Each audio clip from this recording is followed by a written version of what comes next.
Assalamualaikum warahmatullahi wabarakatuh. Waalaikumsalam warahmatullahi wabarakatuh. Kembali lagi sama kita di Nusantara Terkini Podcast, di mana kali ini kita sudah mengundang seorang psikolog senior, Irna Minauli, di mana beliau juga sudah memiliki Minauli Consulting yang sudah berdiri kurang lebih 30 tahun dan sudah banyak bekerja sama dengan lembaga perlindungan anak dan juga bekerja sama dengan orang-orang instansi yang menangani kasus kekerasan terhadap anak.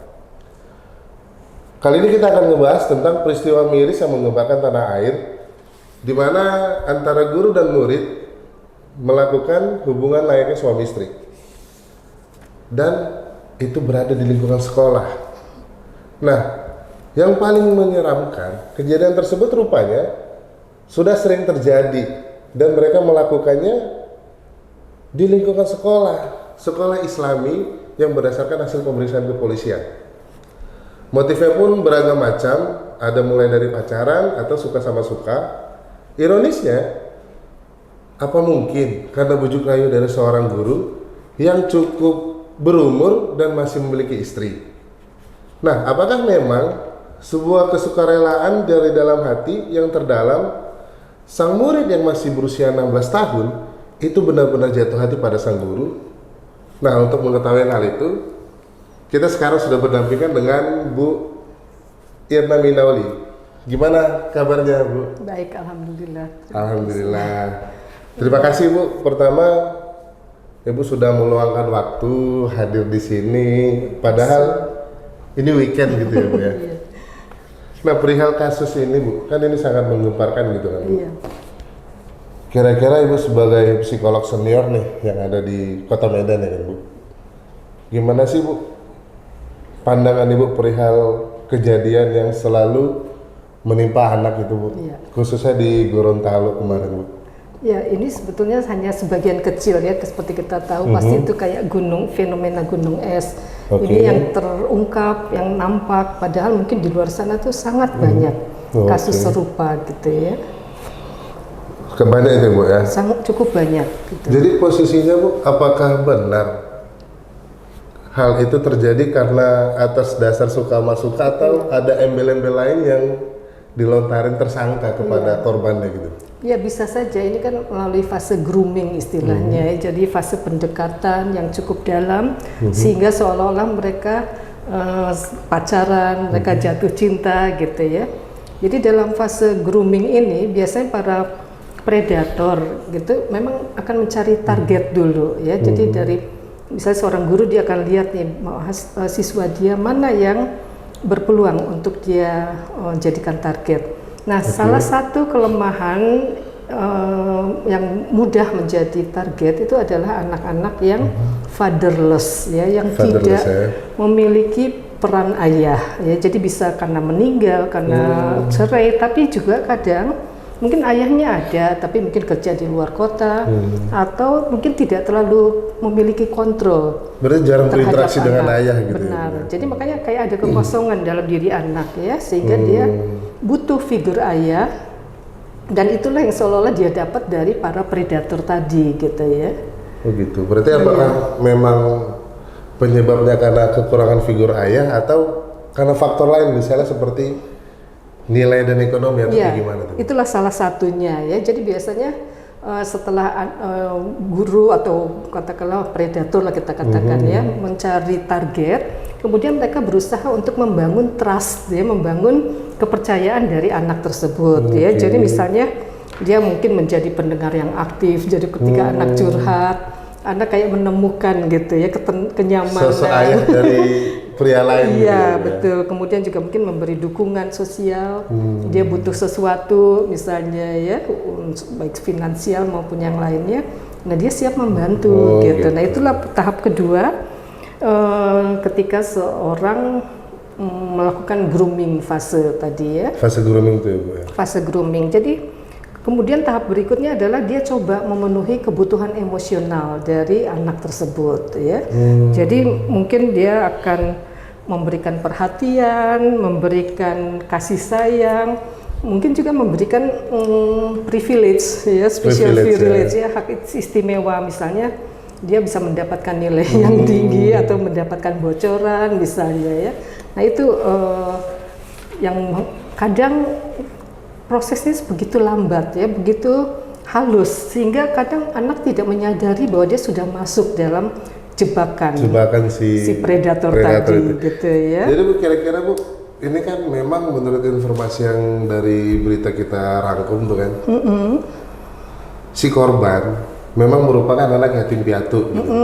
Nah, apakah memang faktor hal itu bisa menyebabkan semua pelajar yang yatim piatu, atau memang ada dorongan spesial sehingga dia terlibat dalam kasus yang viral di Gorontalo itu? Iya, itu mungkin cuma salah satu faktor ya. Yang jelas kayak anak mungkin menemukan figur ayah dalam perhatian dan kasih sayang gurunya gitu ya. Nah, dan jahatnya lagi para predator ini cenderung kemudian mengisolasi anak dari teman-temannya atau keluarganya sehingga ketergantungan dia dengan si pelaku itu menjadi semakin kuat gitu. Dan tahap yang selanjutnya dia akan melakukan kayak desensitisasi gitu ya. Jadi makanya para predator itu jarang sekali yang melakukan langsung kekerasan ya dengan pemerkosaan misalnya ya. Dia dengan sabar biasanya akan memulai dengan hal-hal kecil, sentuhan-sentuhan halus, kemudian katakanlah mulai mengarah pada hal-hal yang berbau seksual gitu. Dan mungkin dia juga akan mengajarkan pada korban bahwa ini biasa kok, orang-orang di luar sana juga melakukan hal seperti ini gitu misalnya ya, kadang dia kasih contoh video-video Yeah. misalnya antara seorang guru dengan siswa gitu ya. Nah itu jadi akhirnya anak menganggap bahwa sentuhan-sentuhan yang berbau seksual itu hal yang biasa, lazim jadinya. Nah itu bahayanya gitu. Nah ini kan Bu, seperti yang kita ketahui bahwa kasus seperti ini seringlah kita dengar. Iya, gitu. iya. Apalagi kalau misalnya kita ngambil sampel di Gorontalo yang viral itu Bu, itu seorang gurunya berusia 50-an tahun tuh. Iya. Sementara korban 16 tahun. Iya. Nah, menurut Ibu, apakah itu termaksud pedofil atau memang penyakit kelainan seks atau kayak gimana? Itu gimana? Iya. Orang mungkin banyak yang menganggap itu sebagai pedofilia ya, padahal pedofilia itu kalau korban di bawah masih prapubertas ya. Jadi artinya kalau perempuan belum menstruasi, laki-laki belum mimpi basah gitu. Jadi biasanya kita ambil katakanlah rata-rata di bawah 11 tahun itu adalah pedofil ya. Jadi korbannya masih kanak-kanak.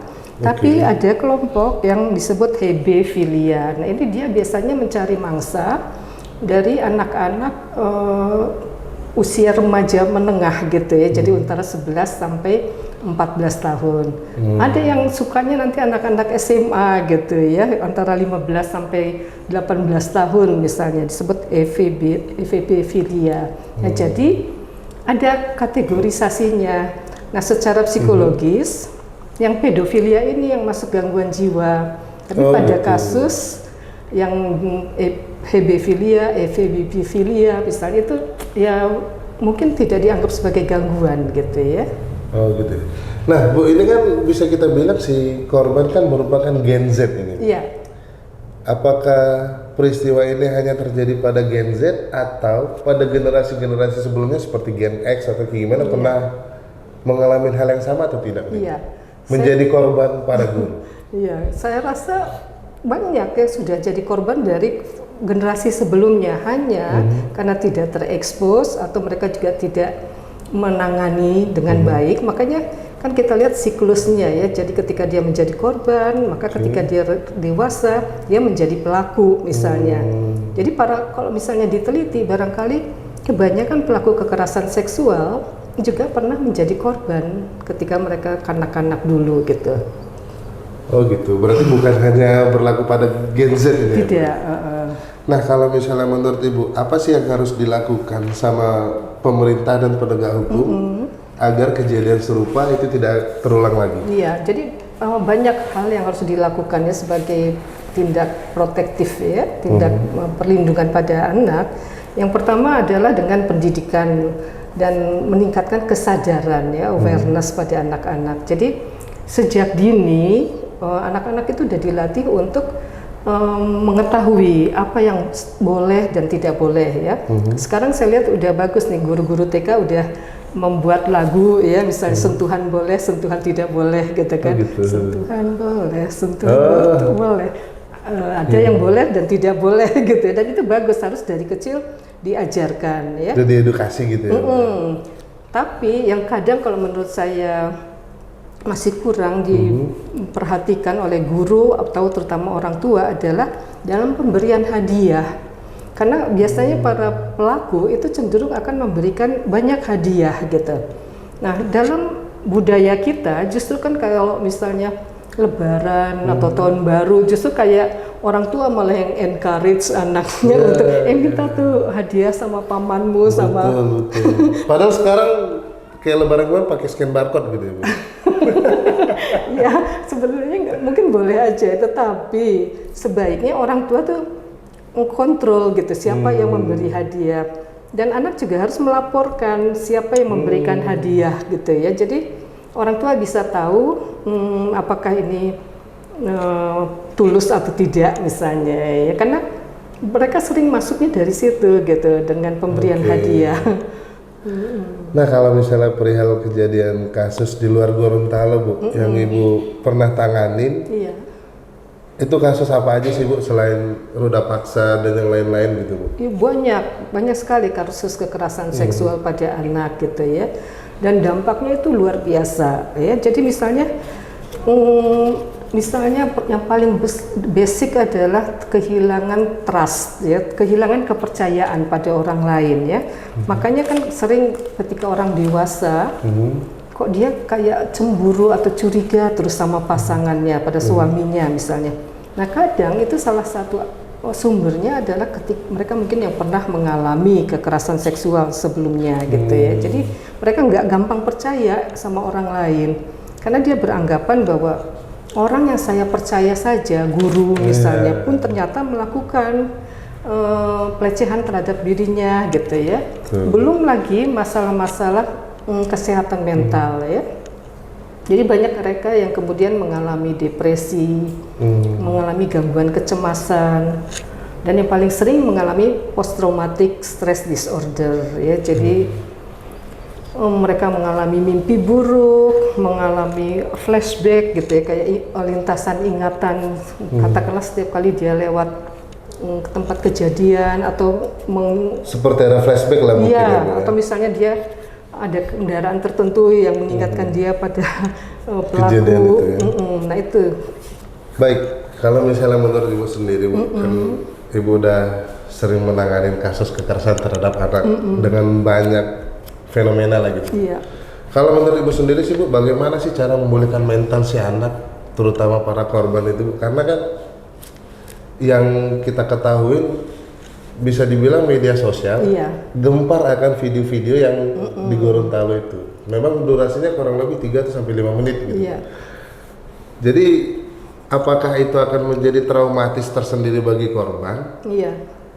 Atau bisa jadi karena hal itu dia jadi menjadi figur yang tidak mau ketemu dengan semua orang. Iya. Jadi cara mengantisipasinya untuk memulihkan mentalnya itu gimana? Iya. Memang salah satu ciri dari PTSD tadi, post traumatic stress disorder, adalah dia akan menghindar dari orang-orang atau lingkungan yang mengingatkan dia pada kejadian gitu ya. Jadi ini biasanya butuh waktu yang panjang dan butuh pendampingan secara psikologis sampai akhirnya dia bisa katakanlah pulih ya, bisa menerima kejadian tersebut gitu ya. Jadi jangan sampai kejadian ini itu akhirnya berdampak buruk ya, karena biasanya para korban kekerasan seksual itu cenderung mengikuti gaya hidup seks bebas ya, jadi promiskuitus. Mereka mungkin berganti pasangan karena ya mereka sudah menikmati seks gitu ya. Jadi akhirnya mereka cenderung akan melakukan hal tersebut, dan mungkin mereka juga udah merasa udah toh saya sudah tidak punya virginitas lagi misalnya ya, jadi udah ngapain lagi, nggak ada sesuatu yang bisa dipertahankan gitu. Jadi itu dampak bahaya jangka panjangnya kalau tidak ditangani dengan baik.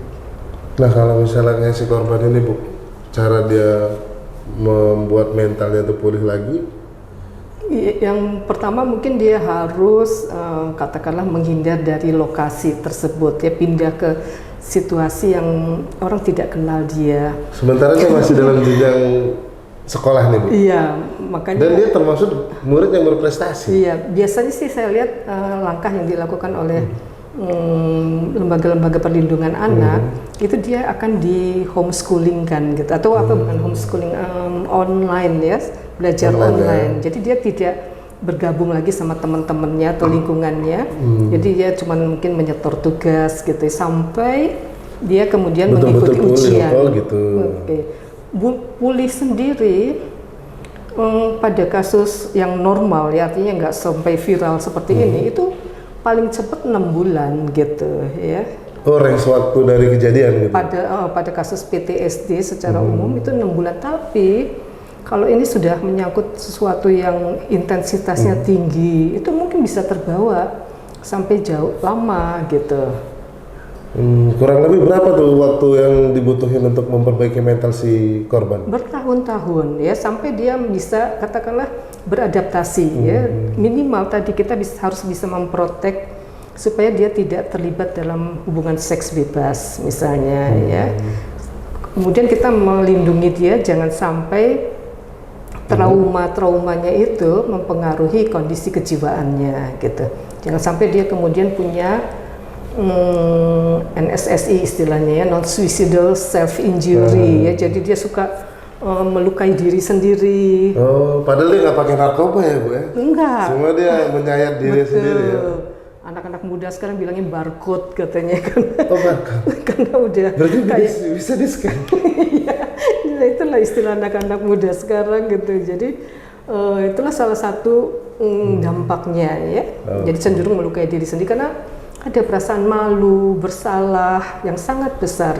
Apakah dengan melukai diri sendiri itu bisa menghilangkan keingatan si korban atau karena nggak ada jalan lain atau gimana? Jadi pada para pelaku self harm tadi atau self injury tadi, itu mereka tuh seolah memindahkan kesedihannya, kemarahannya dengan melukai diri sendiri gitu.